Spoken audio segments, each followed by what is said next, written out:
But for this lunch hour, we're going to talk about the lunch culture of New York, the popular spots that have defined the city through different eras. And of course, we want to hear your memories of lunch during the workday and how lunch has changed over the years. My guests for this conversation are Rebecca Fetterman and Laura Shapiro. They were co-curators of a past exhibit at the New York Public Library called Lunch Hour NYC. Rebecca is an assistant director of general humanity references at the Stephen A. Schwartzman Building of the New York Public Library. Nice to see you. Nice to be here. And Laura is a culinary historian whose most recent book is called What She Ate, 6 Remarkable Women and the Food That Tell Their Stories. Welcome to you as well. Thank you. All right, Laura, with this exhibit, you make the case that, in a way, New York invented lunch as we know it. What about the city, its cultural history that created the conditions for lunch? Well, we set out to make this point, to say that New York invented lunch. Of course, we had a little crisis of conscience. In a way, it's any industrializing city that could claim that credit. But we like to think of it as New York because lunch is the one meal of the day that is entirely contingent on everything else. And in New York, it's contingent on work. So wherever you are, whenever you came to New York, whatever you're doing here, it is probably a bit of food that happens in the workday. When exactly did lunch, as we understand it now, form? The idea of, I'm going to lunch. I'm going to have lunch now. Well, the original definition of lunch in early dictionaries was really about a chunk of something or something you eat on the go. It was as much food as one's hand can hold, was actually a definition in 1755. And so it was never considered an actual meal. Really, dinner was the main meal of the day. Mm-hmm. And lunch was something you took as you needed to get to the next meal. And then obviously in big cities with industry, you couldn't have a big meal in the middle of the day because all of a sudden you were working and you had a time clock and you needed to get back to work to make money. And so people pushed the big meal of the day, dinner, toward the end of the day when they were off of work. And then lunch sort of settled as the midday meal around the middle of the 19th century. So as a culinary historian, how can food, in this case lunch, eaten in the middle of the day, how does it change your understanding of a place? I think one of the ways that you know you're not in Paris when you're in New York is at lunch, because everybody is just gobbling something fast. Lunch is the high-speed meal. Americans have always been famous for eating fast and eating on the run. European visitors would come here in the 19th century. They would be amazed. First of all, people are just gobbling these meals, and then the slop that was on the plate, nobody could even believe that. But it was the speed that Americans and especially New Yorkers ate. So I think what we see about lunch especially is speed. And in fact, the really popular early lunch places were called New York Quick Lunch, a place where you just ran in, got a bite, ran out, or you sat at the bar and some child came in, and we saw pictures of this. We had them in the exhibition. A kid came in, rounded up a plate of something, and rushed back to somebody's office with it. So what did lunch look like in the 19th century? Well, it depends on what you were doing. And so we have these images of these early downtown lunchrooms. And it's largely men who are eating at these bars. And they would be sitting at a bar. They'd see the people make their food. I think also not having table service, you got much quicker service. So you got in and out very quickly. There would be notices on the menus, even when there were menus, saying things like, remember to take your personal belongings, because people were in and out so quickly. Wow. That they didn't want people to forget their hats or their umbrellas. And that speed and efficiency is still very much a component of lunch today. Laura mentioned slop on a plate. There are obviously slop bowls that are thought of today at, Chipotle or Sweetgreen. So I think this idea of speed and efficiency hasn't left our lunch culture in New York. We might as well get into the businessman lunch. When did the idea of, you could have a martini or 4 at lunch start? They were probably doing it for quite a while, but during the 30s, 40s, and 50s, you started seeing something in New York that was power lunch. And that's when the guys, and they were guys, gathered and took, 2 hours, starting with drinking and then some vast meal and then continuing drinking, and it was all expensed. So they had the time of their lives. And, food is power in a lot of ways, and this was male and it was money, which means it was really about power. A lot of the restaurants became famous for food, but they wouldn't have if it weren't for that kind of power money clientele pouring in the door every day in the middle of the day. Rebecca, how did this timing between 12 and 2 become the time for lunch?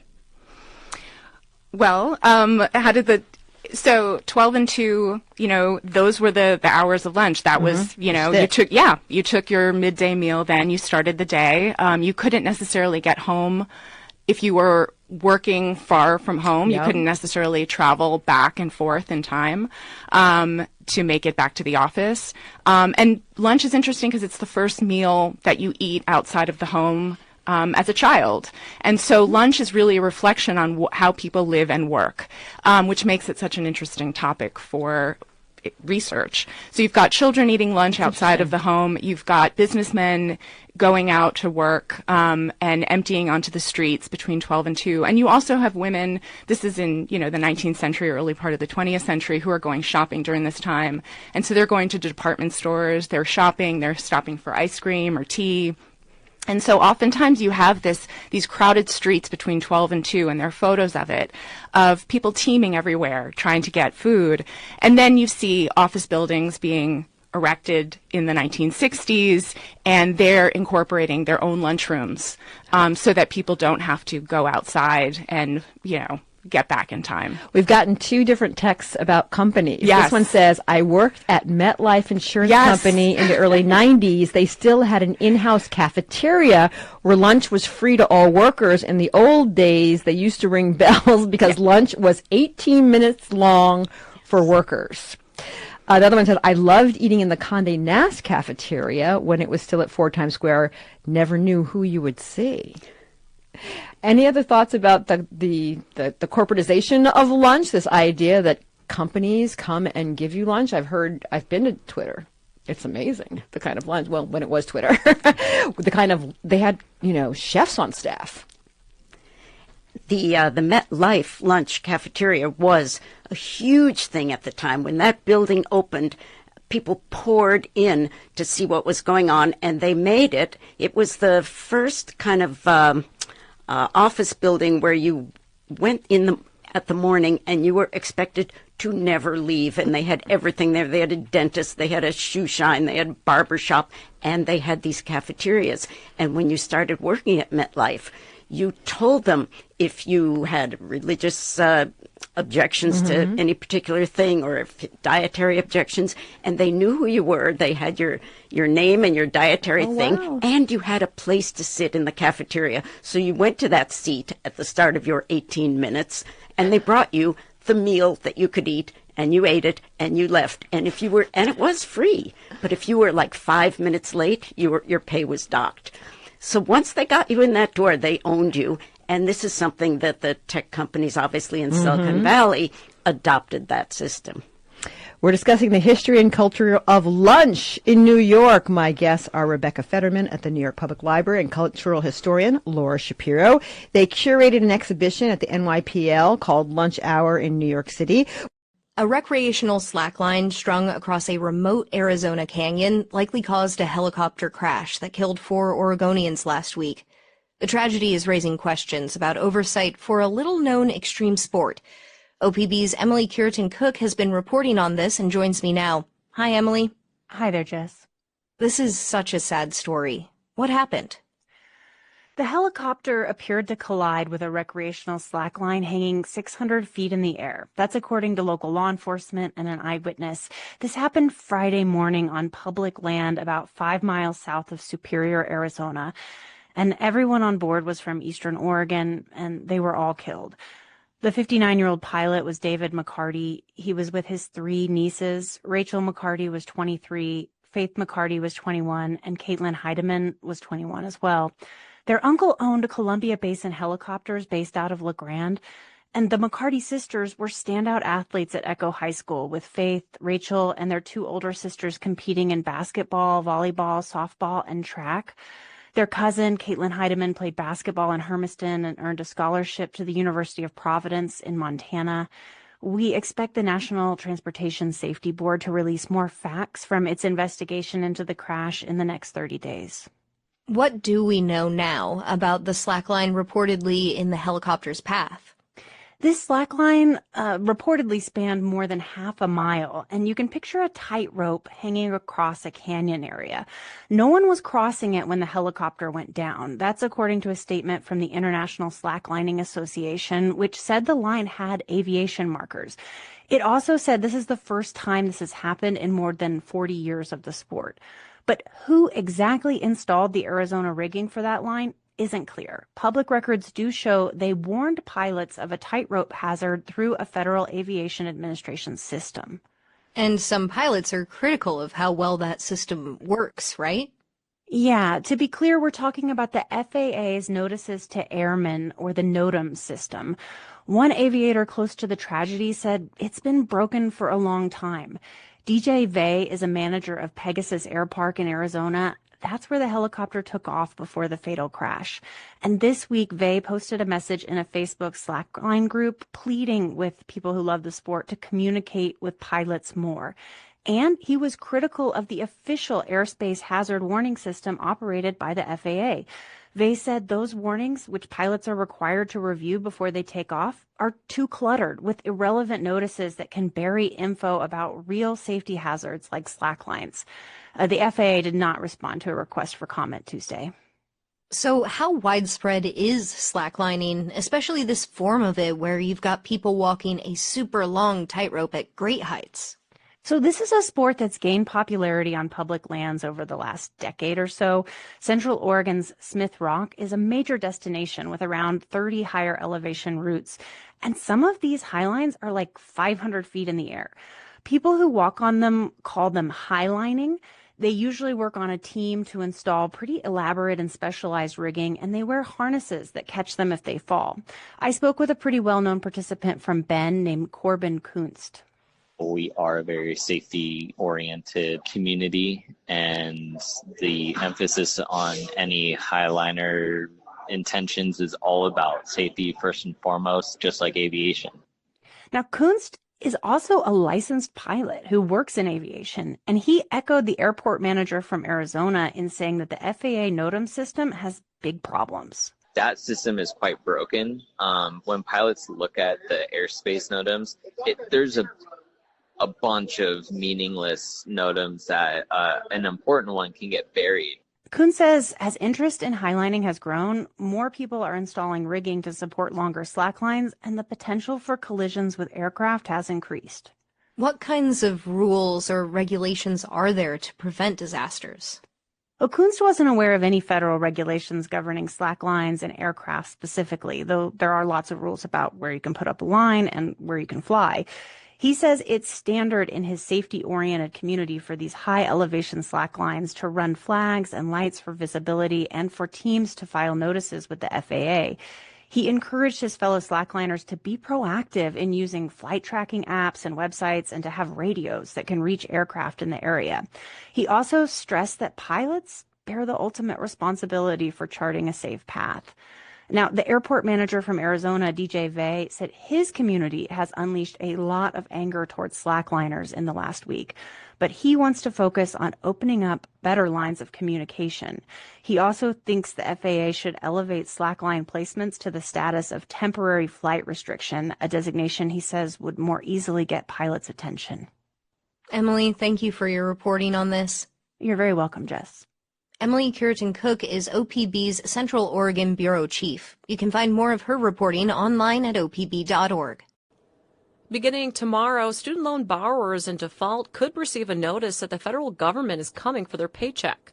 Corrine Hess reports that includes about 74,000 people in Wisconsin. The Trump administration announced in April that it would resume collections, but it hasn't acted until now. The U.S. Department of Education plans to begin collecting unpaid debts in the form of garnishing wages or intercepting tax refunds. Nick Hillman is a professor at the University of Wisconsin-Madison. He says since repayments were on pause since the pandemic, many people may not understand they are in default. The student loan repayment system is very broken. And it's easy to shut a broken system off. It's very difficult to turn a broken system back on, and when you do, it just exposes all of the breaks in the system. In a statement, U.S. Secretary of Education Linda McMahon said taxpayers will no longer be forced to serve as collateral for irresponsible student loan policies. Corrine Hess, Wisconsin Public Radio. And it was hot. It was so hot. It was like 95, 100 degrees in the shade. The wind never blew. And they say that New Orleans has humidity down there, which kind of cools us off. That's bullshit. It was death heat. Inside the convention center was so stifling hot, people tried to stay outside. Hot as hell, 100-something degrees. It's hot. It was very, very hot at that time. It was 97, 98 degrees. It was hot. The heat radiating off of the highway at night was intensely hot. It's hot as hell. That was the worst summer. I mean, that heat was ridiculous. Man, hot as heck in here. It was beyond Africa heat. If Africa heat was anything like that, like I said before, and I'll say it again, they keep saying go back to Africa. Hell no. It's cold and snowy in much of the U.S. right now, but hard as it may be to believe in some parts of the country, heat season will eventually come again, and hotter summers are increasingly a risk for American workers.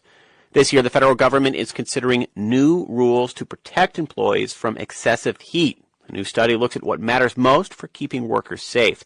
NPR's Alejandra Barunda reports. People have known forever that hot weather can be dangerous for workers. Even ancient Egyptians worried about dehydration for people building the pyramids. And the problem is just as critical for people working outside now.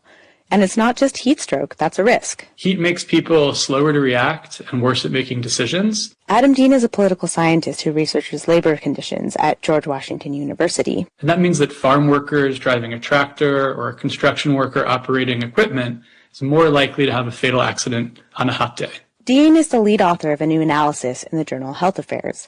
It looked at workplace deaths related to heat in California, which was the first state to pass protections for people who work outdoors. The researchers compared deaths in California with states nearby that didn't have those rules. The study found California's rules likely saved dozens of lives every year, even as climate change has made those heat risks more intense. But Dean says fine-tuning the rule took some trial and error. When California first adopted a heat standard in 2005, it was ineffective. Dean says the original guidelines weren't specific enough. They said employers, like farmers, for example, had to offer their workers water, shade, and rest when it's hot. But when inspectors showed up, they sometimes found problems like undrinkable water. So the state clarified. Water had to be drinkable and free, not just there, and there needed to be enough shade for all workers during breaks. The state also ramped up their inspections and launched an intensive campaign to educate workers about their rights. Dean says all those changes made a real difference. I think a critical lesson is that merely passing a heat standard is not enough. And it was only after the state launched a statewide enforcement campaign that we started to see deaths decrease relative to surrounding states. The new study was published as the federal government is currently considering new heat rules that would apply nationally. Worker advocates want it to mimic California's more specific rules, while many employer groups prefer a more flexible standard. The new study joins several other analyses published this year that found standards, especially strict ones, can protect workers. Barak Al-Ahmed is an occupational health researcher at Harvard University. He says all the studies use different data sets and methods. And in science, you like to see that. You like to see this consistency and these additional layers of evidence. The future of the federal heat rules is uncertain. They were first proposed under President Biden's administration, and the Trump administration is now reviewing them. In the meantime, several states and cities have adopted their own rules in recent years, and others, like New Mexico and Arizona, are currently considering them. Alejandra Barunda, NPR News. Billie holiday. I sing your blues. Bet your life against me and I swear to God you'll lose it. Motherfuck the cops, we still singing for St. Louis. Motherfuck the cops, we still singing for St. Louis. Motherfuck the cops, we still singing for St. Louis. This is KBIA News. I'm Caitlin McElwain. The University of Missouri has lost almost a third of its black student population over the last decade, and students say a lack of black faculty is part of the reason. In the second part of KBIA's series, Lily Halloran reports faculty say hostility from university leadership makes it hard to stay. For years, the share of black faculty at the University of Missouri has hovered around 4%. When Assistant Professor of Special Education Erin Campbell came to MU, she became the first black tenure-track faculty member in the department's history. Campbell says she was taken aback by the messaging she received from other black colleagues, whom she says mostly work from home. You need to stay out the way, girls. Stay out the way if you want your check. Just stay out the way. Just stay out the way. That's literally what they say. I survived here that long because I stay out the way. Technically, the black professor population has gone up at MU by about 1% in the last 12 years. By comparison, the university's total professoriate has grown by about 10%. Still, out of 1,000 tenure-track faculty members at the university, just 36 are black. Black professors describe what feels like a mass exodus. Stephen Graves left the Black Studies Department in 2022 after several other faculty moved away within a 6-month period. At the time, he says the Black Studies Department was being reorganized, and white students began to call him a DEI hire. Now, Graves is a political science professor at Oklahoma State University because he says it feels like a safer home. And I did that strategically and on purpose because of my experience at Mizzou, where, they could get rid of the department or merge it with something else and it would be gone. And I'm not having that happen again. When he came to MU in 2016, Graves was optimistic. After anti-racism protests across campus the year before and new leadership, he and others hoped for progress. Okay, now this is our chance to kind of strike while the iron is hot. Like there's some actually good momentum there. And I think that was their feeling inside. I think that was true and genuine. But a political science professor called him an activist at one of his first faculty meetings. Graves says he felt like MU's push for change was, in his words, a facade. They just knew that they had to just placate and hold on tight for just a little bit. There was just a window that they just had to get through, and that once, the dust kind of settled a little bit, that they could go back to as norm. Another Black Studies faculty member, Devin Fergus, also left MU in 2022. He described something different, feeling at home as an endowed professor, but experiencing hostility as soon as he stepped foot off campus. I mean, it's not what's nice when you're in Starbucks and they're threatening to call the police on you, or you're trying to rent a car and threatening to call the police on you. Fergus says he didn't feel this way in other places he's taught, in Ohio, Tennessee, and now California. Just last year, the university banned 2 teenagers who trespassed on campus and yelled racial slurs at black students. This fall, MU President Moon Choi announced the university has its highest ever appropriations from the state. And for Fergus, this is no coincidence. Moon Choi has to respond to the state legislature. The state legislature has to respond to the voters of Missouri, right? And so what's happening off campus is shaping what's happening on it. Other university presidents with strong ties to Republican legislatures have faced similar criticisms. In 2019, a group of black Purdue University students took offense with former Indiana governor and then Purdue president Mitch Daniels, saying he was trying to recruit a, quote, rare creature, a high-profile black professor. MU declined an interview for this story, but stated the university does not tolerate discrimination or harassment on campus. I'm Lily Halloran, KBIA News. Context of White Supremacy. I don't know if we have any rare creatures. Now, we got some worthless critters, but rare creatures. The high-profile Negro hire. Rare creature. Like Loch Ness Monster or something. Worthless Negro from Virginia, not a rare creature. Gus T. Renegade in for another broadcast, hopefully to share constructive information on the global system of white supremacy. Today's date, Thursday, January 8, 2026. So I have been told in for our weekly broadcast, Neutralizing Workplace Racism. Not for spectators. We have victims of racism, non-white people. First and foremost, if you have figured out any strategies, tips that would benefit non-white people, victims of racism, on their jobs, help them not get ran off a job and cursed at by teen race soldiers. You don't have any wage theft. They don't force you to go out and work in 150-degree heat with dirty water, no cool down breaks. They don't do that. You get to be in the air conditioning. You get clean water at your job, maybe even clean ice too when it's cold. They have heat in the wintertime, climate controlled environment. You got all of your nickels for 2025. Already got paychecks piling for 2026. You get your annual, or if it's semi-annual, reviews about your workplace productivity and performance. They let you know you are a valued employee. We want you right here. You take a lunch break as long as you need. We want you here. Can't see the company existing without you. If that is you, let us know. How did you do this? What did you do to minimize problems? Did you figure out words to say? Did you use policy and procedure? What did you do? See if you can share a few things, a bit of your workplace codification, so that perhaps a few non-white people, we can mimic some of that glorious workplace comfort where they don't mess you over every other day or every 5 minutes.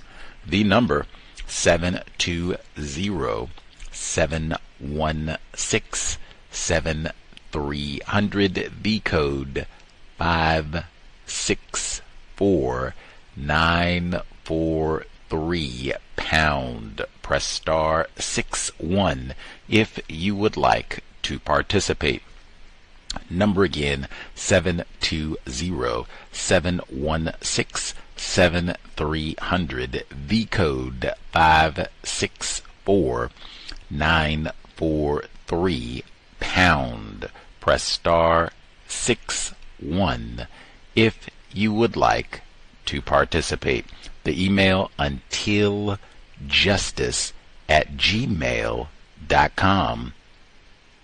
untiljustice@gmail.com. Let us know if you have thoughts, observations, particularly if you figured out some strategies to help solve problems without creating new problems in the workplace. We desperately need that. So please share if you figured out any of those tips. If you are having difficulties in the workplace, let us know. We will do our best to try to offer a few thoughts, strategies on how best to solve your problem. Number one, I will start. That situation in Minnesota, you have nothing to say. Same thing, we go over this, we've gone over this for years with regards to politics in the workplace. You never, any of these situations where, oh my goodness, it's taken over the news and they've shot a white woman in Minnesota. It's not George Floyd this time or some other rare Negro creature. A Negro in Minnesota is rare, but they shot a white woman with blonde hair. What? Even then, nothing to say. Haven't been keeping up with it. Tragic. Just haven't been able to follow all that and right back on the jet, especially for this one, because I'm really not interested in having no racist suspect that I work with. They got to stop and talk to us 20 minutes, 15 minutes, 10 minutes, 5 minutes, any of it really. Got to stop and talk to me what an outrage this is, and the ICE folks up there and all the rest. Like, this is not our job. 10 times out of 9, we don't live in Minnesota, probably don't even live close to Minnesota, as in we couldn't drive there tonight and go protest, roll around the street. So this does not have anything to do with us in the workplace. As I said, tragic. Now let's get back to work. Make sure I get that raise, y'all. I'm going to say I've been distracted. And for this one, for sure, because it's so close to directly having to talk about white supremacy, racism, politics, all the rest of it, and what do you think about Trump, and why are these ICE folks there, and if she had been a dark person, would this have been all right, and all the rest of it. None of that is what you are paid to discuss. Maybe if you're in Minnesota, maybe you report on the news, you've been covering the ICE situation, something like that, maybe, but I don't think too many folks, non-white people, got a job like that. So you have nothing to say about any of that, even with other non-white people who are in the workplace. As tragic. Let's get back to work.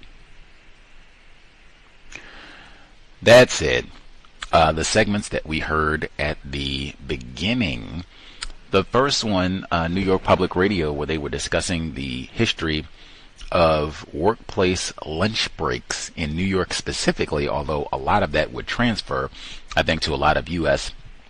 job places.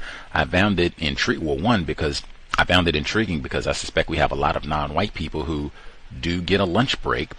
That has come up a few times on the program. Sometimes we gotta go do our power lunch together. White people come and invite you out and all the rest of it. So it is an important part of the workplace dynamic and experience, the time that you get for lunch, or even if they allow you to take lunch, because I've had some jobs where they kind of, mess you over even about getting, they said 18 minutes. You're not going to get no 18-minute lunch. You better hope you get 3 minutes to throw a cracker in your mouth and maybe get a half swallow of water without choking, and then it's, back on the grind. I have seen that as well. But they talked about some of the history of this in New York, particularly during the early 1900s, saying, oh man, this part of the world, people going to work, it was just as much food as you could eat, super duper fast.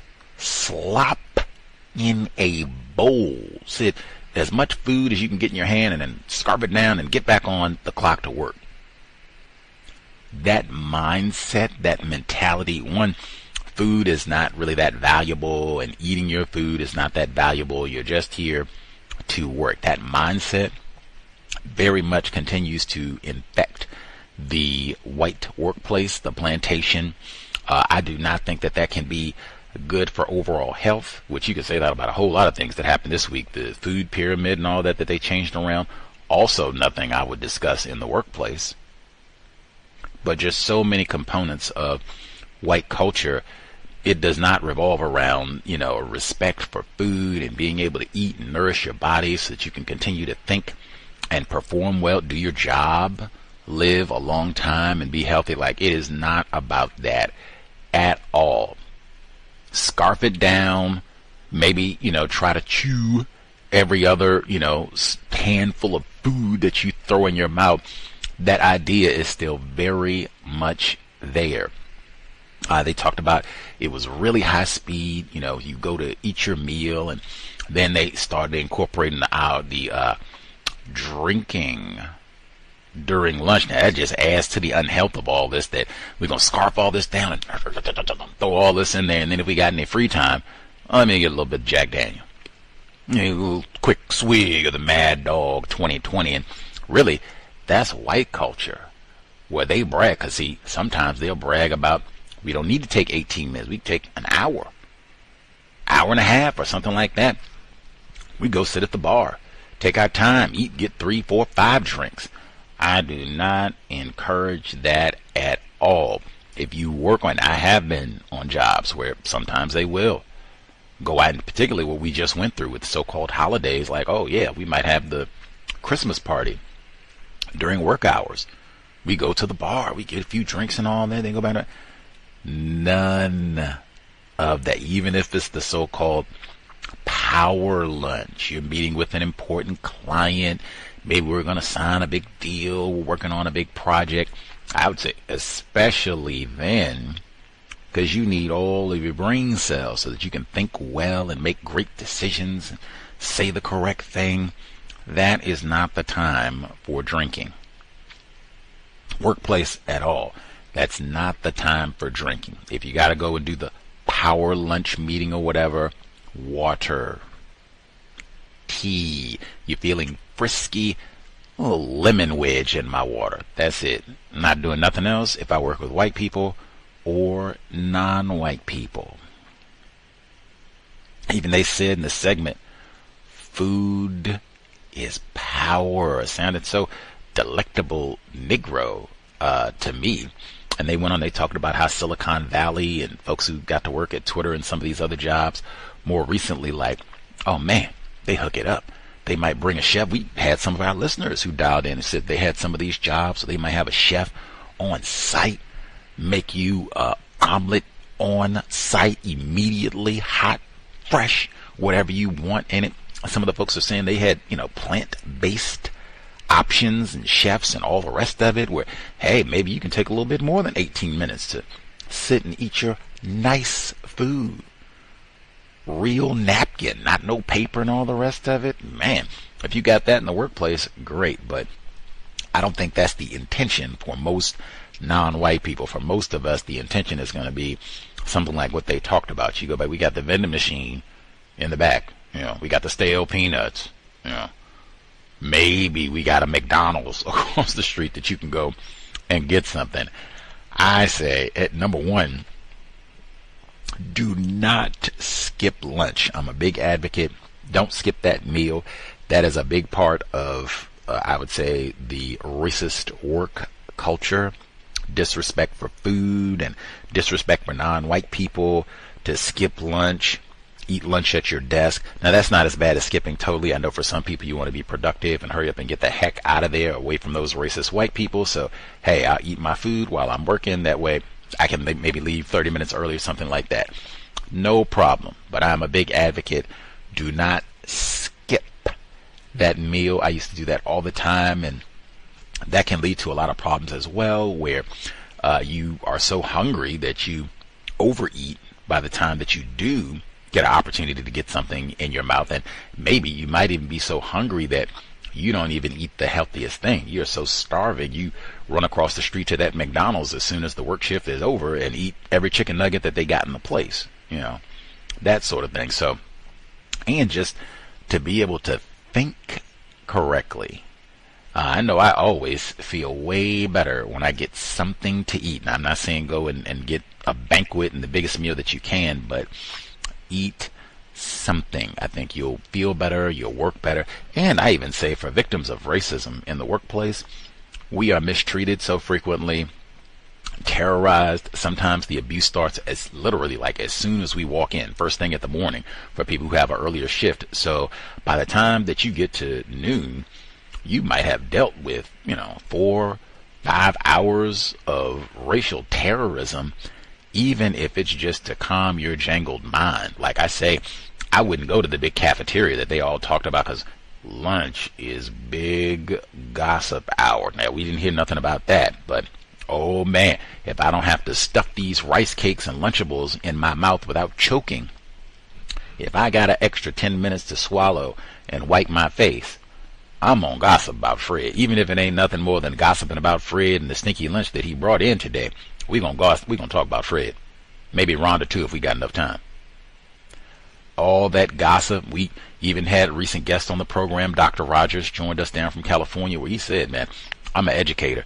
I do not hang out. And a lot of the schools, they'll have either a teacher break room, if not a separate cafeteria for the teachers, so they can eat and do their thing. Educators at the school, he said, I do not hang out there. I go to my room, eat my meal there. I can work. I just said you can take your lunch break and eat while you're working. He said that's what he would do. Go to my classroom. I got papers to grade, lesson plans to work on, gossip to avoid.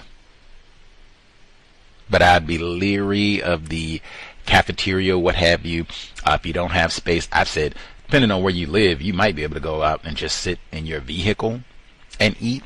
Even if you bring your food, which I'm a big advocate of, if you bring your food, if they do have a McDonald's or something next door, you could probably go and just sit right there. That way you can get a little bit of space from the people at work. Take a few moments. You can, just meditate quietly, eat your food. They got napkins, bathrooms, so you can wash your hands and everything really quick, and just, kind of get your mind, refocus, and then you go back on the job. I think that is way better frequently for most of us, I think that's going to be way better than just sticking there, being on the job, eating around all the other people who've been racist and tacky all day long, and then they want to come and interrupt you while you're eating, and then sometimes, oh, what are you eating there? Wow, Leroy, where'd you get that from? And all this other nonsense. Oh, did you cook that in it? I would try and avoid eating around and or with your coworkers. I'd say that even if they are non-white, think of your lunch break as your kind of spiritual reset. Get your focus back in the workplace, replenish so that you can power through the second half of your day or shift or whatever it is.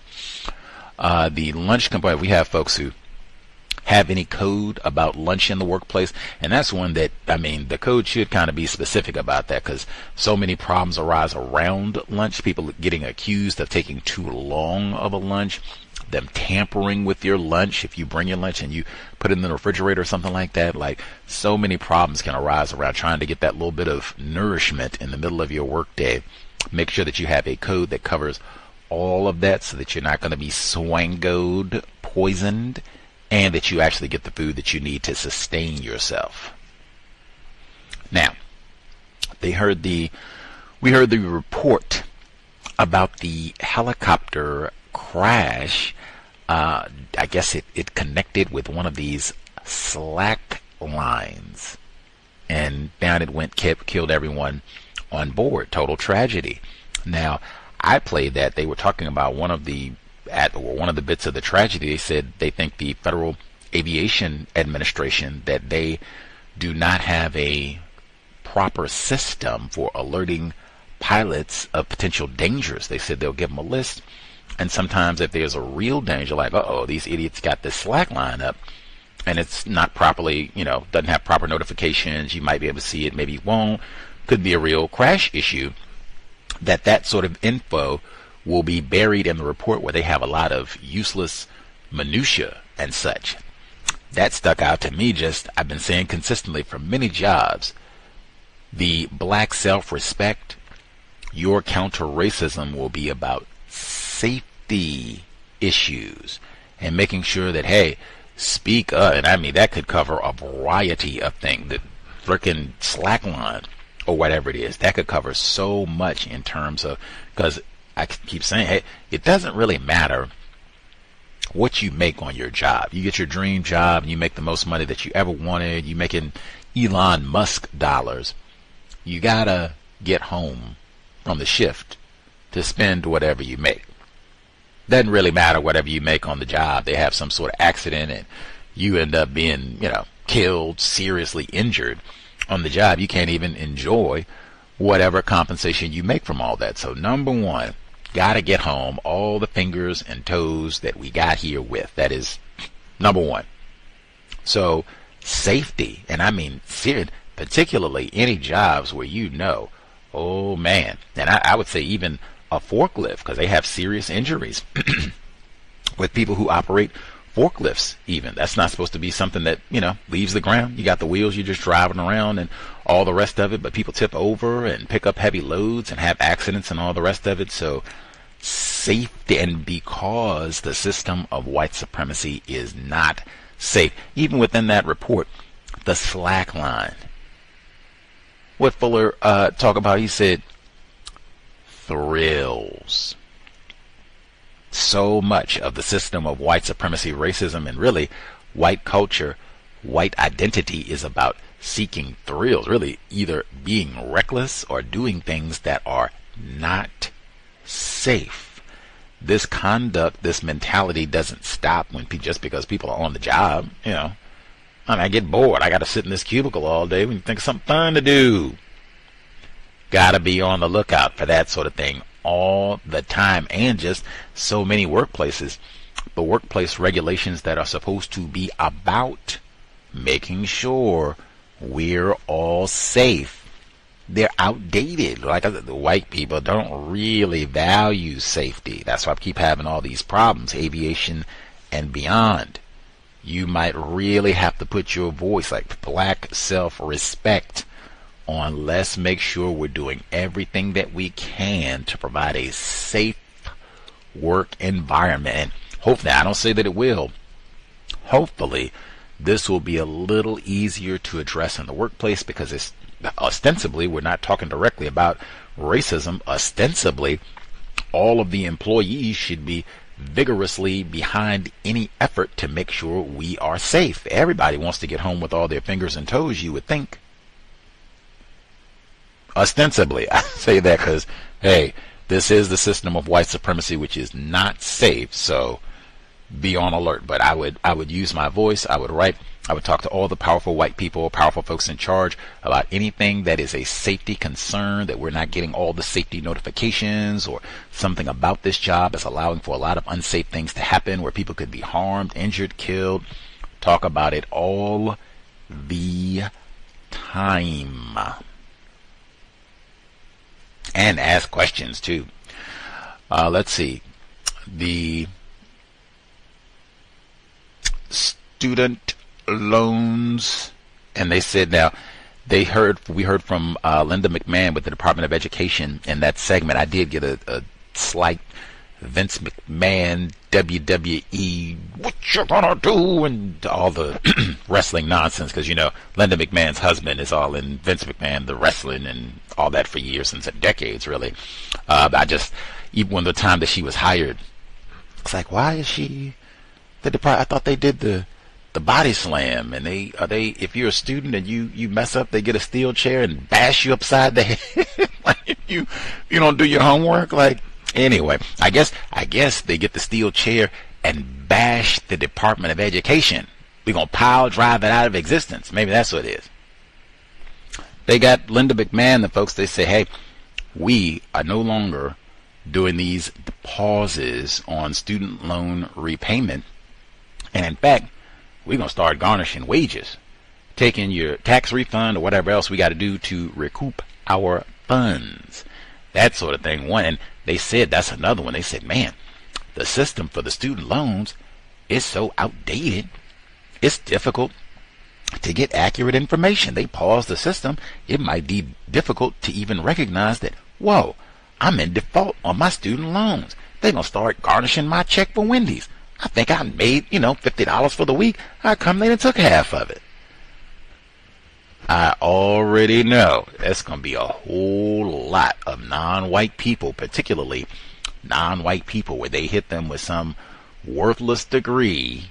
When you go to school and spend all that time and money and credits, and then get out and can't get no job. They got all, we just talked about that last week. They got people, white people, who graduated from Stanford and spent all that money and can't get no job. These are white people. So the non-white people that they saddled with all that debt and everything else and then can't get no job, say you overqualified for this and all the rest of it, now we're going to garnish your wages. Sister, and that would be one to talk to non-white students about. If you have young people, they're starting out, go to school and all that, talk to them about that. They've been saying that like almost as though this is a growing problem. Lots and lots of people with college degrees and no job to match all that time and investment. And we're going to garnish your wages if you get a paycheck. Let's see.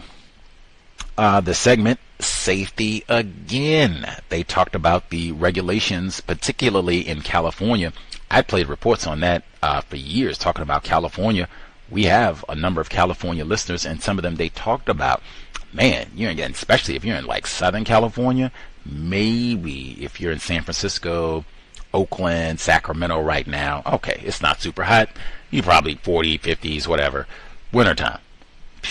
You wait till about May, June, even up there. That's Northern California, as they say. Oh, man. You get one of those old, like, type places I just mentioned, one of those old jobs, you work fast food, restaurant industry, where a lot of non-white people in California, that's where they're employed. You probably do not have air conditioning. I talked about being in a climate-controlled environment. You probably do not have that. They talked about people in California working in kitchens and such where they got to do chicken nuggets, make your Whopper and all that old nonsense. They were talking about some of those environments. It's 120 degrees, 130 degrees. You got those, grease fryers and all the rest of it. Oven putting out all that heat, no AC. We're not even, those are people who are working indoors. We're not even talking about all the Amazon folks. I gotta be out stomping that hot pavement all day long. Maybe you're in a vehicle with AC, maybe you're not. You gotta be doing construction, all the rest of that sort of work where you just suffer. 8-hour shift, 9-hour shift. We had talked about places like Texas, Florida, Louisiana. Like, oh my God, that might be the black self-respect. I've said that for a long time. Like, you work in one of those type environments, or really anywhere. They're talking about on a warming planet where you might work someplace where maybe 20, 40 years ago, maybe they didn't have, triple digit heat. Maybe it never got above 90 very frequently. That might not be the case now. I know they say that places like Seattle, where I'm at, where we just typically, summertime, 77, that's about the average high. Lots of days now where it's way warmer than that. Way warmer. And I mean, that could impact anything from where you park at. You're in a parking lot or parked out on the street where there's no covering and your car's been sitting out in triple digit heat all day long, and you come out about to die when you sit down. Lunch break, even where you put your lunch at. I said take your lunch break in your car. Probably can't do that if it's triple digit heat. And all the rest of it. That's why I said, like, the black self-respect, it might be. We're going to have to make some changes, or we're going to have some workplace deaths, which they already have been having for lots of different, even mail carriers, Water, clean, even that's so embarrassing. Like, to have people on some sort of job, especially in California, that news report, where you got people working outside and such, and they said, man, can we get some water, make sure we don't get dehydrated and die? And they're going to stick you some old dirty water out there. Like, can we get water that doesn't have debris floating? Like, I didn't even say you got to get us ice lemon water. Like, I'm not trying to be, that, what shall I say, upscale about it. Just lukewarm, room temperature water free from adulterants. Is that asking too much for the workforce? I didn't ask for a bonus. We didn't ask for Evian.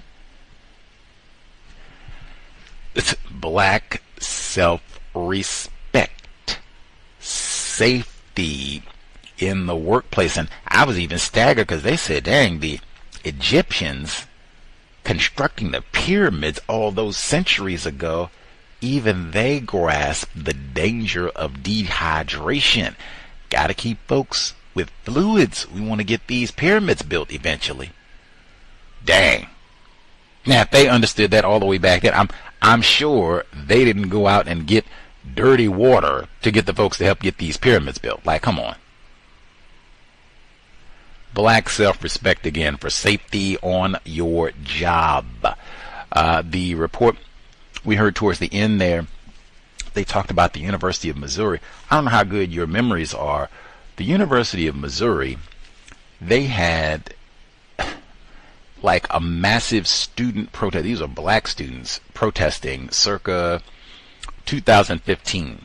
And in fact, they had a lot of students on the University of Missouri football team, privileged black males, who were protesting racism, white supremacy, and even their treatment as privileged black athletes. I think this was before they were getting paid and all that stuff. But they were protesting, and this was at the same time period as Michael Brown Jr., right after he had been shot in St. Louis, Missouri. So fast forward 10 years to get to this point, and they say that they have lost 1/3 of the black student population at the University of Missouri. Like, wow. That's like, you all have a major protest that people talked about, like Democracy Now! And other national news outlets talked about all the protests and things that were happening at the University of Missouri, specifically with black students. And 10 years on, a third of the black student population is gone. And they are saying that they think a part of that is because they do not have black faculty at UM. So they've been losing black faculty left and right. Even the phrase that they heard from the young lady who worked there, black female, she said, stay out of the way. I think they even she repeated it, stay out of the way if you want your check. Wow. Now I guess that could be the codified response if you are a black faculty at the University of Missouri. Shh, shut up. Don't say nothing about anything. If they insult you the way that they did Dr. Graves, sound like a privileged black male, do not respond. Do not retaliate. Shh. Now, I would even, because I might have to say that that's a metaphor. When you say, stay out of the way, what do you mean? Like, stay at home and see if you can work virtually? You say stay out of the way, like don't go to no Christmas parties or office luncheons, because I say that all the time. Do you mean like don't go to the staff faculty lounge or anything like that? Is that what you mean, stay out of the way? When you have like meetings in the workplace and what have you, don't say anything? Like, shh. Is that what you mean? Don't talk about racism, white supremacy. You're going to get labeled as a DEI hire. Is that what you mean? Like, just explain it so I'll know. This is what we mean when we say if you are a black faculty staff member at the University of Missouri, or maybe even another, white dominated college institution, stay out of the way if you want your job. I would want, like, if I was talking to one of you, remember black brother who told us that they took him down in like the basement, in the catacombs of the building, and were telling him what for, that you're a black boy, we're going to be hard on you. If you say anything about this, we'll kill you. Remember all that? I would just want somebody, maybe you can just write it down. I'll never repeat what exactly is staying out of the way, and I'll do that. Now, you heard some of the folks, they got accused of being DEI hires. I have no idea what that means. Again, the people who have got the most employment, the most goodies from affirmative action and all that new names that they want to put on it are classified as white.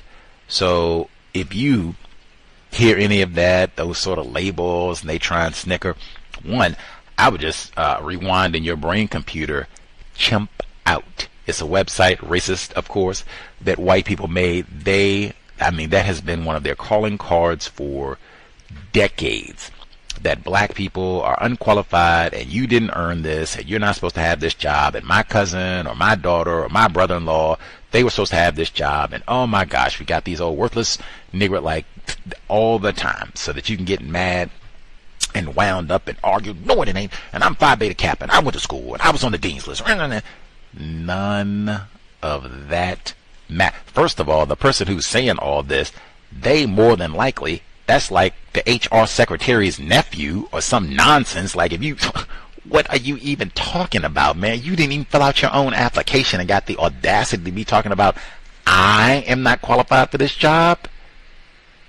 That's what I would expect from a racist, and that's really all you need to have in your brain computer. You don't need to say anything. You don't need to go and get your transcript, show them your diploma, none of that. And even beyond all of that, that should not have any impact on your thoughts. You shouldn't feel guilty about that. I've had like C.O.W.S listeners who have told me, like, their parents or people they know, friend, or themselves sometimes, literally, I've had C.O.W.S listeners say this, where they say, oh man, racist told my dad, he was an old DEI hire, told my sister she just got the job from affirmative action, something like that, and the black person ended up feeling really bad, or the non-white person, sometimes they're not black, end up feeling really bad, and oh man, I got to show them that, I did work hard, and I did earn this position, and I am some. we will never accomplish such a feat. You could have a perfect SAT score, perfect ACT score, perfect GRE scores, perfect G or GPA. If you're not white, particularly you're classified as black, you are a Negro. There is nothing to prove. Man, I had a white person tell me that joke like years ago. The cows didn't even exist. They said, what do you call a black person with a PhD? Negro. And they cracked up. I said, what? Oh, yeah, okay, I got it.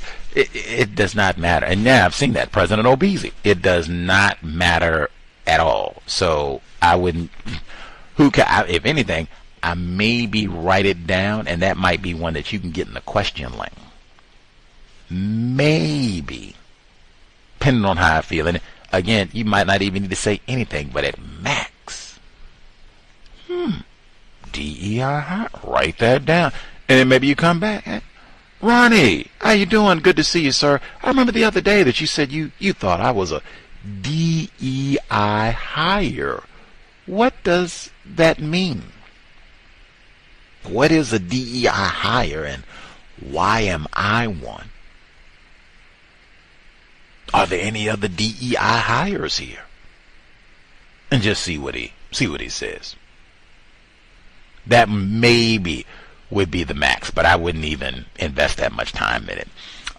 The folks at the University of Missouri, in terms of black faculty, where they said, hey, maybe this is why we've lost so many of our black students here. And even they made it seem like maybe some of the white people in Missouri, this is what they want. We don't want no Negroes at our flagship university. This was not intended for Michael Brown Jr. He's not supposed to be an alumnus of the University of Missouri, and he's not. But some of the black folks, they said, man, we left. We went to other institutions. We don't have these problems. They're not accusing us of being DEI hires. We don't have the white faculty members, white president, white people that do the hiring at the university. They're not walking around saying, oh man, we're going to get one of these rare Negro creatures. They're not using that sort of language, talking about you like you're some sort of animal, endangered species. They don't do any of that at these other schools. Now, I will say, sometimes it is best to know when a change of scenery would be for the best. If you can see, like, oh man, they're not hiring other black employees, other black faculty. They're not accepting black students. Seems like they don't want us here. They're being hostile to us, telling us, stay out of the way if you want your check. I got to go and hide. Don't say nothing. Keep my mouth closed about everything and just sit over and shh. If that's the case, it might be better for me to look for another opportunity. Now, I will say, as victims of racism, that picking up and moving and going to another job, do not expect that they're not going to be racist. I could not in good conscience say to a black person, black educator, black welder, black doctor, black anything, you pick up and go to another construction site, another hospital, another university, they're not going to call you a DEI hire. They're not going to practice racism against you. Maybe. Probably for the best not to think that way, though. The racism will be there. It'll just be in a different form. Maybe this is a better environment for the time being. That could change at any moment. Just saying, but certainly for the colleges, universities, or really any job, change of scenery might be for the best. Going to another plantation, different form of racism, might be a little bit better for you. Better wages, better career opportunity. Absolutely take advantage and keep that resume up to date. But if anything, be abreast of your workplace situation, because wow, that might have even tipped off some of those black educators who were there, seeing the dwindling black student population. Like, oh man, what does that mean for us? That's what I mean about we got way more to be focused on than going to work and talking about what happened in Minnesota or some sort of shooting or college playoffs or any other sort of nonsense. Like, be paying attention to things that are happening on your job. That's why I said we can't even take no drink, get no Mad Dog at the power lunch, because I need to be paying attention. Like, oh man, they getting rid of black students, they might start getting rid of the black teachers too, and maybe they did. We have and it's been full-scale assault on black educators, like widespread. That was talking about University of Missouri specifically, but I just said the Department of Education, where they were talking about really getting rid of the whole thing, the whole department, and then black teachers having a difficult time and all the rest of it. So, man, we have black educators. Let us know. What has your experience been? Has it calmed any? Does it seem like it's going to be even more difficult, more stressful for you? Let us know what that experience. Then you got AI on top of it and all the rest of it. Let us know. We have black educators, if you are still allowed to teach, and what all that is looking like, classroom perspective. The number 720-716-7300, the code 564-943 pound. Press star 61 if you would like to participate. The email untiljustice@gmail.com. Let's see. We'll get one email, then we'll see. Folks have comment suggestions. We had a person who wrote in with a suggestion. I had mentioned this previously. We have female listeners, either live or archive, either or. If you have any sort of counter-racist codification about sexual abuse in the workplace, or non-white females, period, being abused in the workplace, if you have codification or suggestions, let us know. I will about this before, and I don't remember too many females, or recently, I do not remember too many females having a code or response about how they deal with sexual abuse in the workplace, if it's comments, unwanted touching, anything of that nature. I know it's something we've talked about before. I've always said, use your voice immediately. Do not touch me ever in that manner. Do not say if it's something verbal that they're saying.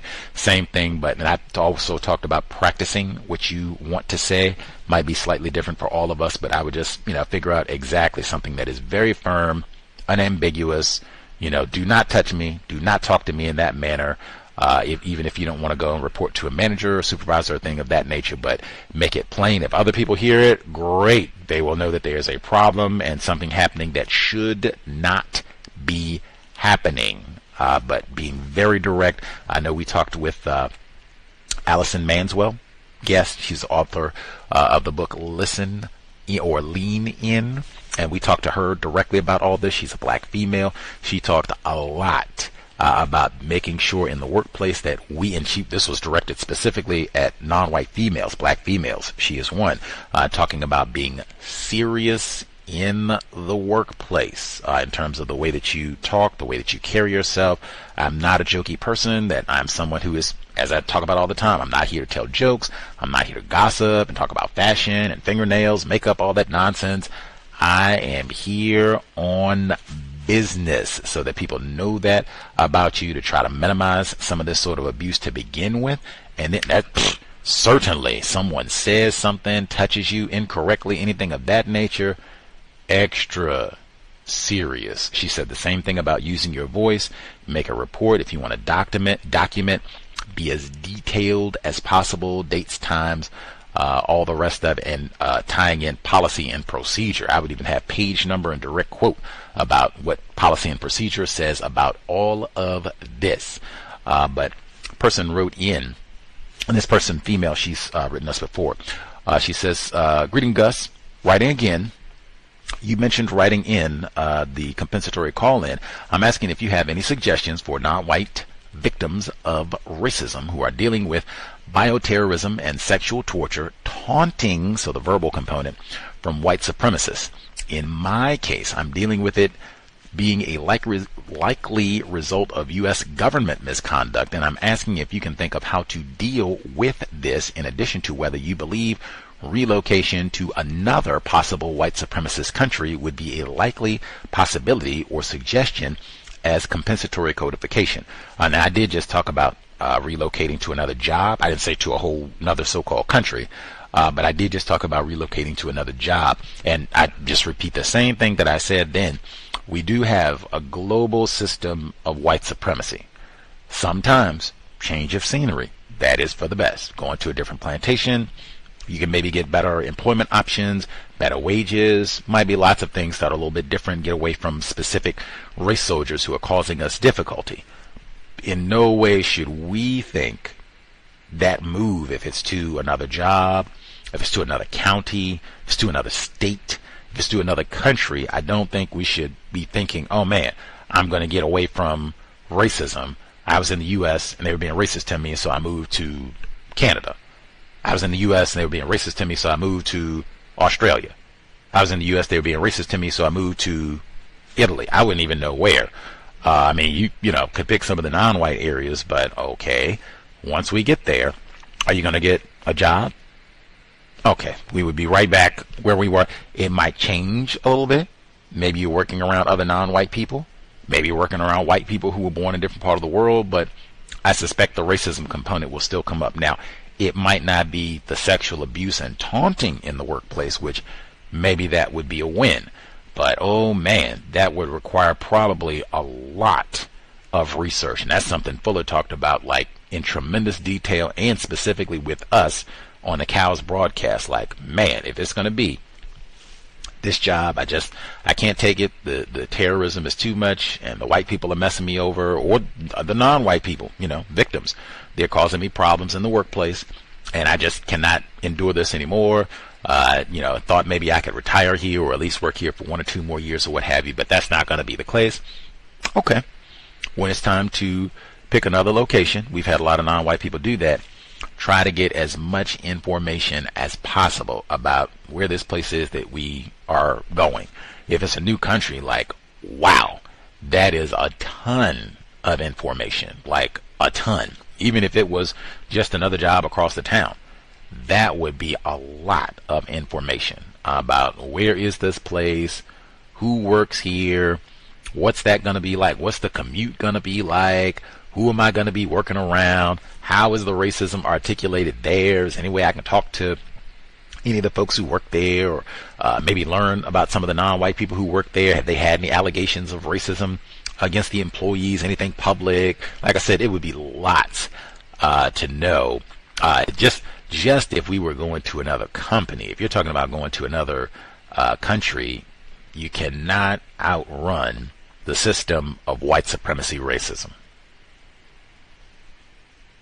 You cannot outrun the system of white supremacy racism. I am aware we do have non-white people who said, you know, hey, we repatriated, we left and went, you know, hither, yonder, wherever. Randall Robinson, he wrote a whole book about that. Being an educator here in the U.S. and experiencing racism as a privileged black male and leaving, going to the Caribbean. I think he still comes back to visit from time to time, but he went to the Caribbean environment where it's predominantly non-white people in that region, so-called country. He talked about it was better for him, ostensibly less direct contact with racists. Perhaps less direct contact. You don't come into contact with white people as much at all in the workplace or beyond. I could see a benefit to that. I don't know if that's, you know, the sort of thing that you had in mind.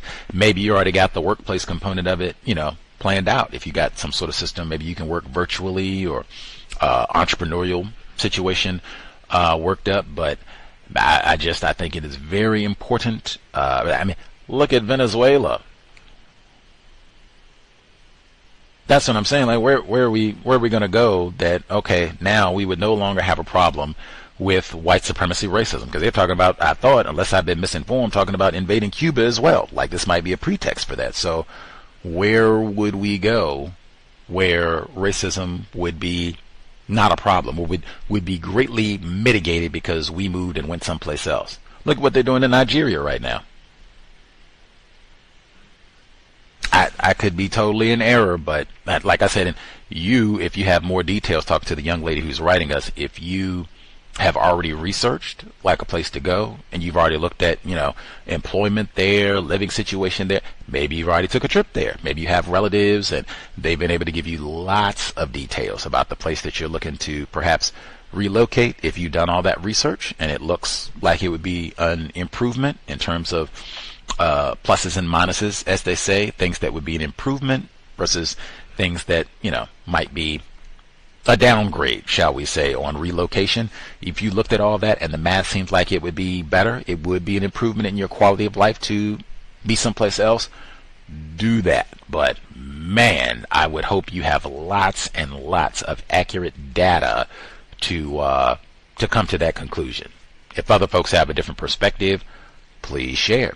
I'll continue because she has more. She says, this torture, sexual in nature, non-stop, invasive and remote, has occurred in the presence of children, elders, and teachers as well, enhancing embarrassment and racial terrorism in Area 8, which is something I avoid largely. If you have any suggestions or any other compensatory advice, including addressing issues with reducing effects or receiving compensatory justice, that would be greatly appreciated. So I'd said before about, using your voice, because you're saying that this is happening. The sexual abuse and torture is happening in the presence of children, elders, teachers. So this is happening widespread in public. I'm not sure if you have used your voice every single time, if it's because it seems like it's a little bit of everything. Like sometimes it might be them verbally abusing them, or it might be some form of touching. But oh man, it would be every time. If there are other folks around, do not touch me ever, so that all the teachers, elders, everyone can hear that every time. Now, I know some jobs, it is total lawless environment. You can do whatever you want to, and they don't call the police, they don't fire anybody. I do know that they do have some jobs of that nature. Most jobs, if they hear an employee saying, do not touch me there ever again, and this is something that's being said publicly on a regular basis, someone would intervene at some point. What is going on here? Like, even if it's just nosiness, gossip, so they can have a little bit more information to share, someone is going to investigate, because I mean, dang, we should not have employees yelling every day, stop touching me there, do not say that to me. Like, that just shouldn't be happening. So I would definitely be speaking up. I'd be talking to the manager every time. If it had to be every day, fine. Still get that in form of a question. And if they have an employee manual, I would be right there. Now, like I said, if this has been going on for a long time and you have done all of that and it just, your conclusion, they're not going to do anything. I've told, the manager, I've told the CEO, and they laugh at me, or maybe they're the one engaging in this misconduct. That could be. We've heard some of that before too. But if your conclusion, they're not going to do anything, I keep saying something about all this and it just continues, and I've tried every strategy and, nothing has helped. Certainly, another job, we have talked about that before, and even in the context of unwanted touching, we've talked about it exactly there before, and saying, hey, if you, said something, physically move, somebody comes to touch you, physically move. Fuller's talked about that too, because we had someone, they were being subjected in a workplace. It was a female. She would just come and hug a non-white female employee all the time, and it seemed very willfully incorrect, because she had been told, like, hey, I'm a mom and I have children, I don't want to do a lot of touching and stuff, and they got germs and the Rona and all the rest of it. And the white man, she didn't get it. In fact, she got more slick about it. She would wait till this victim had like her back turned or was sitting down so she couldn't move, and then she would come and give her like a big bear hug type of thing. Like, what? Something that if this had been a black dude and a white coworker said, hey, Leroy, I don't do no touching, all that thing, and he can, hey, come in, that sort of thing, he'd have been in handcuffs in that sort of context. And we heard, we'll say, hey, tell them, number one, and move. Like, oh no, get away from me, do not touch me. And that's the thing I would use if there's a crowd around, so that they can hear and see this. Do not touch me, get away from me. And since this has been going on, it's sounded, because she's written before and such, if this is ongoing, the same person, or if it's two people, whatever, and the same people been doing this. Last year we started 2025 and they were doing this, and now it's a year later and it's the same people. I would be preemptive. I would have my eyes out, be alert. As soon as I see them into the room, wherever, you work or what have you, I would be alert. And as soon as it looks like they're moving in my direction, I'm moving. Now, I don't know what type of job you have. I know some jobs, they might require a little bit more of your, attention. So you can't really be paying attention to what's happening around you and everybody on, like that would distract you from doing the work that you are paid to do. But oh man, to the degree that I am able, I'm going to be keeping an eye out. And if anybody even says anything like, oh man, you seem distracted, I would let them know. This person sexually abuses me. Sometimes they say things, sometimes they actually are physically touching me. And it's so incorrect that I have to be alert because I do not intend to be sexually terrorized in this work, on this job ever again. So I have to be alert when they're coming around so that I can move, make sure that I let people know, hey, keep your hands to yourself. And I would say just that. If we have any listeners, I'd say particularly if we have non-white females, but if we have any listeners, if you have dealt with any sort of sexual abuse in the workplace before, and you figured out strategies to totally neutralize their behavior, get it stopped. I wouldn't care if it's a non-white person who is the abuser or a white person who is the abuser. But if you figured out some strategies that worked, and I would even include calling enforcement officers, sexual harassment, sexual abuse. Hey, I would even include calling enforcement officials and making a report about whatever is happening. If it's touching, something being said, whatever, make a police report about it. I mean, especially if this has been going on for this long, up to and including making a police report. But oh yeah, like if this has been going on in this sort of nature, I'd be taking evasive steps, preemptive, before they even got over and said something or what have you. Hopefully that can aid in other people recognizing that there is a massive problem, helping it get it solved. But if other folks, like I said, especially females, if they figured out something that works, this is one, share. Do not be sitting around being no spectator. Let us know. The number 720-716-7300. The code 564-943#. If you have any thoughts about the relocation component as well, either just relocating to another job and or relocating to another country. Like I said, lots of people have done both. Lots of non-white people have done both in response to racism. I don't know that leaving the country solves the problem. It might get you away from these specific racists, or if they're non-white people who are doing the sexual abuse and what have you, but it might put you in a situation where you're still experiencing racism on the job once you get relocated to wherever you're going, if that makes sense. If folks have thoughts about the relocation and or maybe even just getting the sexual abuse stopped so we don't have to do, go to another job immediately, please share the email untiljustice@gmail.com. untiljustice@gmail.com. And this is one, if folks, I guess if they hear the archive later, right, you can write in. Definitely, if we have non-white females, write in, let us know if you have some tips, strategies that you use. If folks have daughters, maybe, and you talk to them about things to avoid in the workplace, how to make sure that you don't have people touching, grabbing on them and all of that, making untoward comments and things. If there are things that you share with your daughter, niece, cousin, granddaughter even, I don't know, let us know, because that would be super helpful. I am not a female, so I might be missing some of the strategies that other folks have found helpful in neutralizing this specific problem. Let's see. *61 for folks who have tips. If you have your own thoughts or suggestions, then *61 if you have your own situation you would like to address, either tips that worked out and or problems in the workplace. Let's see. Folks are spectating or what have you. Hopefully we do not have non-white females spectating who, dealing with this situation, witnessed it, what have you, and either aren't sharing their tips for how to minimize the situation or haven't thought about it. Hopefully, if we have non-white females in the workplace, really everybody should be thinking about the sexual abuse in the workplace, how to neutralize that, because it is so rampant, something that's been going on for such a long time, all the way back to the formal plantation picking days and such. This is dead. This is one of those, like, man, we say talk to your offspring. Talk to your offspring.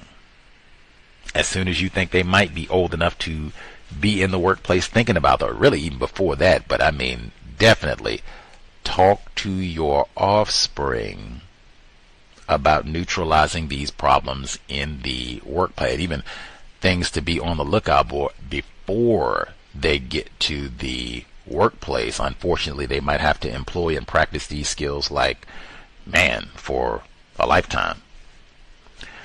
Any hoodles, let's see. Might have second one. Let me make sure I get my reading together. Okay, this is dealing with Minnesota, not the workplace situation. I can't say enough because this person was writing about Minnesota. I cannot say enough. No chatting about the Minnesota situation on your job, even if, other non-white people, victims, if you work with them and they ask you, what do you think about that? Tragic, and or, hey, you can tell them, I haven't really been keeping up with it. It did just happen a couple days ago, and we just had the New Year, so you probably wouldn't even have to give a lot of explanation. That's tragic. I haven't really been keeping up with it. And you can move forward. And they might look at you a little like, man, it's been on TV and everything. Oh, yeah, no, just it's been wacky, and we got the New Year and the family and all that. I'm still trying to get my mind right, so I haven't even been able to pick up any details on it yet. Oh, okay. But nothing to say, no politics. Venezuela either. It seems like the whole Minnesota thing happened and took everybody's attention up there, but you don't have anything to say about Venezuela either. What you think about Maduro and these terrorists, narco-terrorists, and all the rest of it? It might be a little bit more difficult than if you're in the New York area since the trial is there, but you have nothing to say about any of this. If they're showing it on television, we here to work, so I can't really pay attention and focus on it. That's zany. I'm sure I'll catch up on some of the details later, but that is all we ever have to say. I've never heard from any non-white people who participate in this program, live, verbal write-ins, archive. I've never heard from any of you all say, oh yeah, Brother Gus, I get paid to give my political commentary. I write in, or I get on air, or I talk. I've never heard of any folks where that's their job. So, no, you don't have anything to say about any of this. That's it. Let's see. Folks I guess they're spectating or getting it together. We'll see. We'll give folks maybe 10 minutes, see if they have thoughts, commentary to share. Again, now if there are other resources on workplace racism, offer information, let Gus know.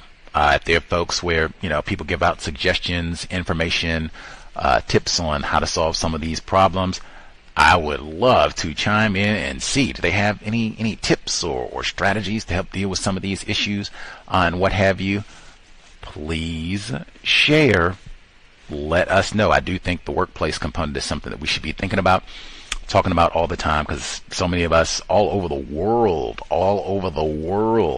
that's why I said, like, even moving, no guarantee that it's going to be any better, because this is a global problem. But so many of us have these issues on the job and don't discuss what's happening or tell other people about what's happening, or even trying to brainstorm strategies for how to eliminate some of these issues. So many of us just kind of go through the difficulties, kind of what we heard at the University of Missouri, where black faculty being fired left and right or relocating left and right, and dang, nobody says anything. Or what is happening here about all this? What should we do about all of this? Widespread problem on the plantation. Hopefully doing our little bit to try to counter here at the Context of White Supremacy. We will be here on Friday, Catherine Massey Book Club, 8 p.m. Eastern, 5 p.m. Pacific. New book for tomorrow. Like I said, I do reserve the right if I see anything related to white supremacy and Venezuela between now and tomorrow to pick a new book. But if not, new book for Friday, and then the compensatory call-in on Saturday, where we will chat about what happened in Minnesota with a white woman being shot. Now everybody in the world has to talk about this and how lame ICE is and all that, but we'll get to that on Sunday, amongst the many other important Venezuela, many other important, we'll get to all that on Saturday. Compensatory call-in, 8 p.m. Eastern, 5 p.m. Pacific on Saturday. Jumped the gun a little bit because we were talking about Minnesota here at the Cows on Tuesday, and I think that was even before the shooting happened. So timing as usual with the Cows. Perfect. Anyways, let's see. Folks are, I guess they're spectating still. I don't know if folks, maybe they didn't have to be exactly back on the job yet for the new year, or I don't know if I kind of would think folks are lying a little bit if they're saying that none of the folks listening, live or archives, like nobody has any contact or experience thoughts on sexual abuse against females in the workplace. Fascinating. Hopefully, as I said, we do not have any non-white females listening. If that does mean that we have lots of non-white people where they do not have any sort of sexual abuse in the workplace, wow, let us know how that happens. You don't have no Jeffrey Epstein or Jerry Sandusky's in your Mary Kay Letourneau in your work environment. Wow, please take some notes and ponder, like, wow, people are well behaved. They don't mistreat me. I get all my nickels and everything.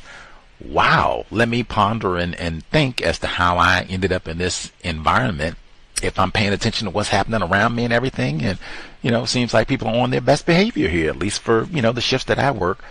Let us know how you accomplish that, and then are they hiring?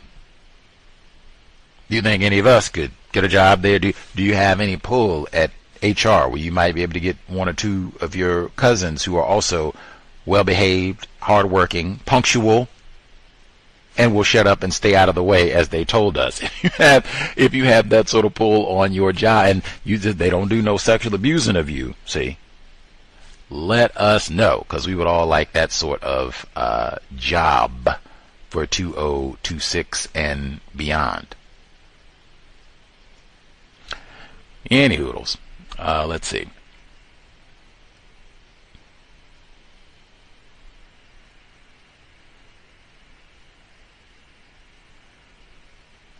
All right, I guess folks are spectating, so last minute, and then we will be back for Friday, Catherine Massey Book Club, and we'll get our new book in. But for folks, if they catch the archive, so non-white females in particular, and then I'll be able to report back and just say, man, we just have spectators. I don't care. Non-white female gets abused in the workplace. I have nothing to say, no tips to offer, no suggestions on all of that. Okay, I'll come back and I can report that. Hopefully, though, there'll be at least a thought or two about non-white females being subjected to abuse in the workplace and the relocation. Like, do we have people where they did that? I know we've talked about that before, like going to she was even talking about going to a whole nother country. Like, man, I think that is so massive. Like, I guess you could have a lot of details if you have, attempted family and friends there, where you can get a lot of information. I mean, a lot of information about where are we talking about going, and what is living there going to be like, what is working there going to be like, all areas of people activity. A visit, I can't say that enough. Fuller talked about that explicitly. If it's going to be, this job, they have really gotten on my nerves and the abuse is more than I can handle, I'm going to have to get another job. That is fine. That has happened before. But wow, I would want to go and do as much investigating as possible. As this new country is massive. Like, I would want all kinds of data, and I would have it almost stenciled on the forefront of my on the front of my forehead that the racism is still going to be there. It'll be in different forms. Maybe there'll be white people there directly to, cause a lot of this abuse, or maybe it'll be other victims of racism who will be, causing me problems directly. But the system of white supremacy is global, and just because I hop on a plane or a boat for a long time or whatever it is, that does not mean that I will be out of harm's way. So, man, I don't know, maybe we have some folks, if there are folks out there who did that, if you relocated, especially to another country, like, wow, even if you relocated to another state because of a job, you had a stressful employment situation or what have you, and you had to get out of there and you were able to get another job. We've had people who talked about switching careers and what have you. Sometimes that might require relocating. If you have folks who were able to do that, and it was better, it was an improvement, you were able to reduce some of the problems that you had on a previous job, what have you, about being mistreated or what have you, let us know. Like, do you have tips that you would share with someone if they're looking to switch it up, switching jobs, especially if it's relocating? Like, this is going to be a massive switch of a job. Maybe I'm going to a totally different part of the country, totally different country. Let us know if you have any tips to kind of minimize the stress of all that. We didn't even talk about if you have children that are going to be a part of all this, or if you're in an attempted marriage in the midst of all this. Like, wow, that adds a whole nother layer of difficulty with the whole relocation, because then you got to talk to all these other people about what's happening and where we're going and the school component. So man, even if it's just you, if you don't have all those other people to think about, if it's just one person switching it up and getting a new job and all of that, that is stressful. So if there are folks out there who have any thoughts on that, you can jot it down. We can read next week and kind of share on that. But wow, that I guess my number one would be, let's make sure we can try and do all that we can to get you safe in the workplace, to try to stop the sexual abuse, verbal, otherwise. If you've done all that, grand. If nothing can be done about that, we just got to move to a better work situation. Got it. But try and be as codified, intelligent, methodical about that as possible, because sometimes it can just be moving and ended up in a job situation where it's going to be the exact same thing or some similar form of abuse. So lots of details, and then we'll see if folks, maybe they have some thoughts on either portion. They can write in, let us know the sexual abuse or switching up, relocating to a new country, new geographic location, things to make it easier for victims of racism. That's it. I didn't see any, make sure I didn't miss any emails, didn't miss any hands. Soon folks are either spectating or getting situated in 2026. You can let us know next week. By then, hopefully folks will have had a full week back on the job. Either you'll have some tips to share or problems and or suggestions for some of the other folks who write in with a difficulty or two.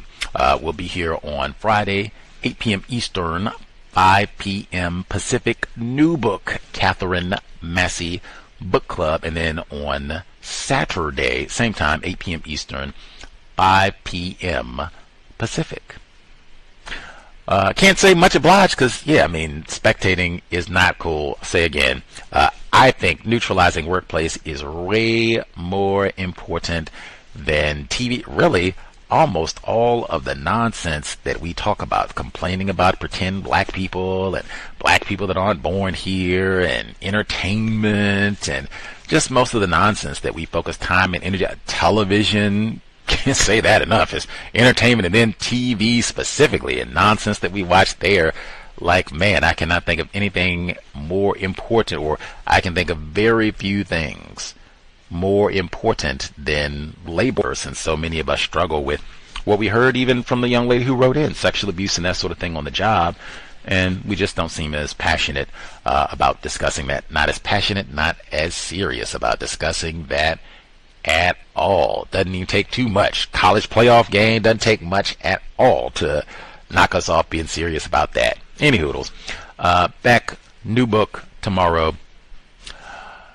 Replace white supremacy with justice immediately. I guess I can't give the PSA about the sobriety because we did get through the new year, so I hope they don't have the checkpoints and things anymore, right? All that should be over with, but man, it would still be, sobriety would be best. We should be on dry January and all the rest of it.